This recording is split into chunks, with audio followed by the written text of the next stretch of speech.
할렐루야, 반갑습니다. 여러분, 반갑습니다. 사순절 오늘 6일차 이제 되었네요. 오늘 말씀은 창세기 말씀과 히브리서 그리고 시편 말씀이 있는데, 시편 말씀은 어제랑 겹치니까 한번 읽어보시고, 오늘 창세기 4장의 말씀을 보니까 단락이 가인과 아벨이 나오네요.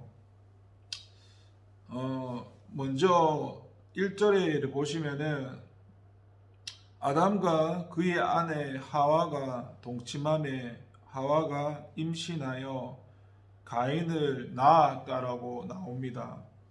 그런데 여기서 우리가 알아야 될 것은 뭐냐 하면은 아담과 그의 아내 하와가 동침해서 하와가 임신을 해서 가인을 낳았다는 게 맞는 표현이긴 한데, 그런데 더 중요한 사실이 뭐냐 하면 그 생명의 근원이 바로 하나님이시라는 게 1절 하반절에 보시면 내가 여호와로 말미암아 등남하였다 하니라 하는 이 고백이 하나님께서 도와주셨기 때문에 가인이 태어난 거지, 하나님이 도와주시지 않았다라면 아담과 하와가 동침을 하더라도 가인이 태어나지 않았다라는 사실입니다.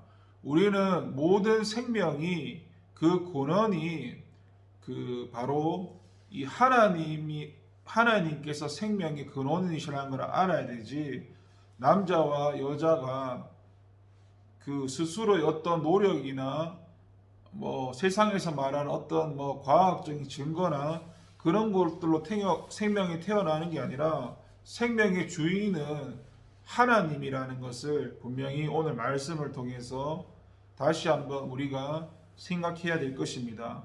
그렇게 하나님의 도우심으로 이제 가인 그리고 아벨 낳지 않습니까?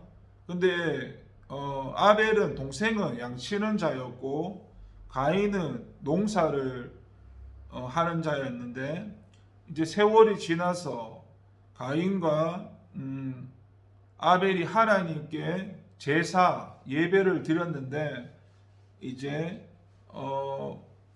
가인은 땅에 있는 소산물로 제물을 드렸다 나오고, 아벨은 양의 첫 새끼를 가지고 드렸다라고 나옵니다.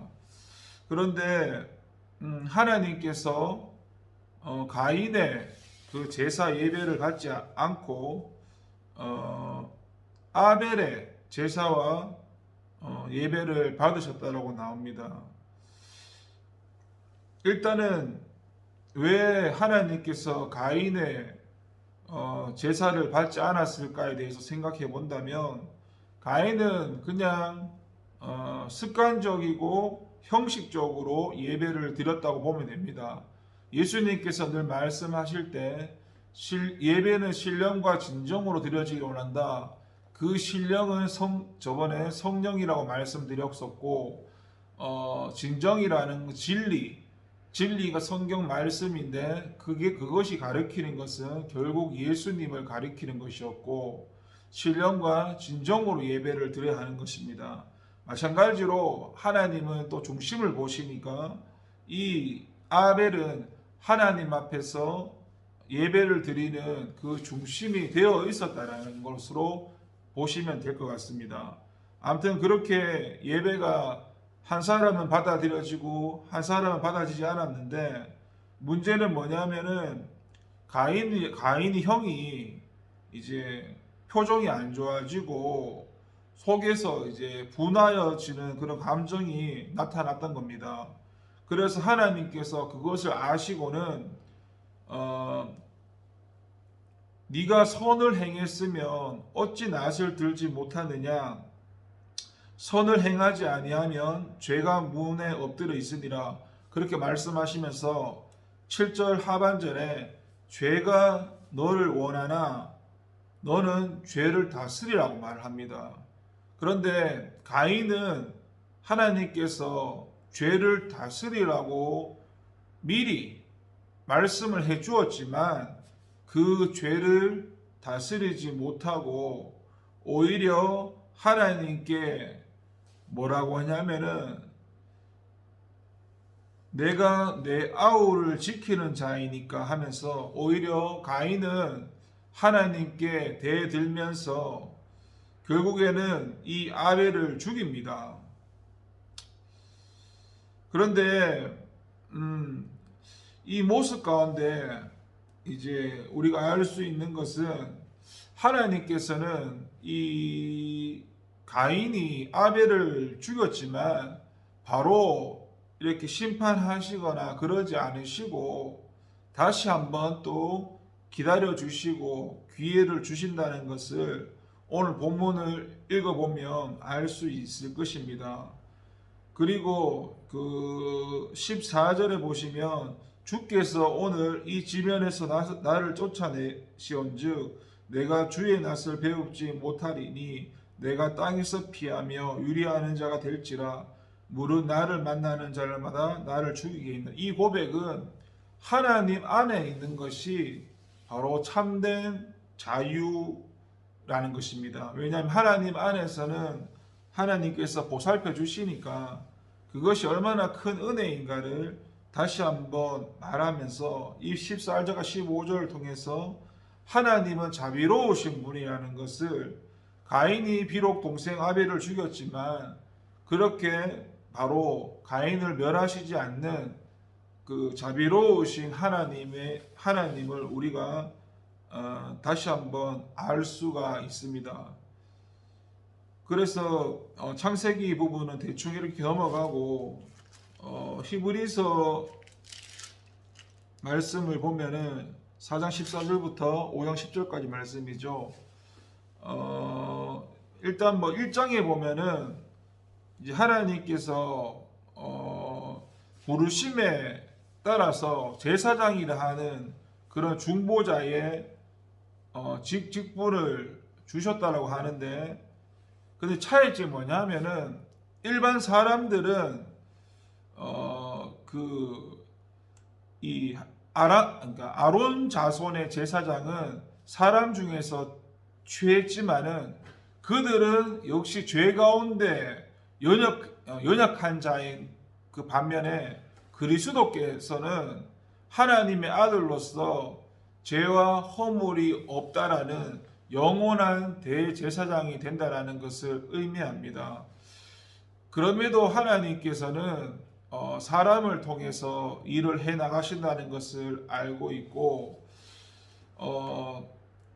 그리고 그 하나님께서 사람을 통해서 복음을 전파하는 게 하나님의 깊은 뜻에 있다라는 것을 오늘 본문 말씀 1절에서 사람 가운데서 택한 자이므로 하나님께 속한 일에 사람을 위하여 라고 쭉 설명하지 않습니까? 하나님은 그래도 사람을 통해서 일을 하시는 분이라는 것을 알 수가 있습니다.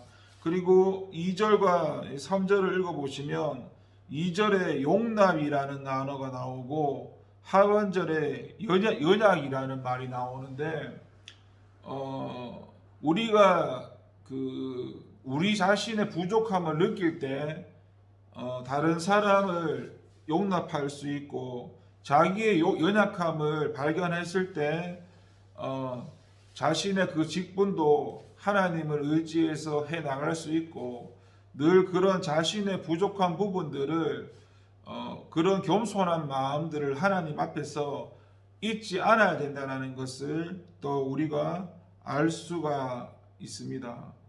그리고 아까 말씀드린 대로 4절에 이 종기는 아무도 스스로 취하지 못하고 오직 아론과 같이 하나님의 부르심을 받은 자라야 할 것이라 말씀처럼, 하나님께서는 진정한 하나님의 일꾼은 오직 하나님이 부르시고 선택하신다라는 것을 4절에 다시 한번 말씀을 하고 있습니다. 그러면서 7절에 보시면은 또 그는 육체에 계실 때에 자기를 죽음에서 능히 구원하실 구원이라는 말이 또 나오는데, 구원이라는 게 저번에 말씀했죠. 구원을 이루시는 분은 예수님이라고. 이 7절 말씀과 그리고 9절에도 똑같이 나옵니다. 영원한 구원의 근원이 되시고, 구원이라는 것은 예수님밖에 없다라는 사실을 다시 한번 말합니다. 저번에 진리에 대해서 타협을 하면 안 된다라고 말씀드렸지 않습니까? 그리고 8절에 보시면 그 하나님 아들께서 예수님께서 받으신 고난, 예수님은 죄가 없으시지만 고난 받으시고 또 순종하셨다라는 거. 마찬가지로 우리 역시도 예수님을 믿으면은 예수님은 죄가 없으시지만 고난을 받으셨지만 우리는 죄가 있어서 고난 받는 것도 있고 또 예수님으로 회복되어서 하나님 자녀로서 받는 고난도 있습니다.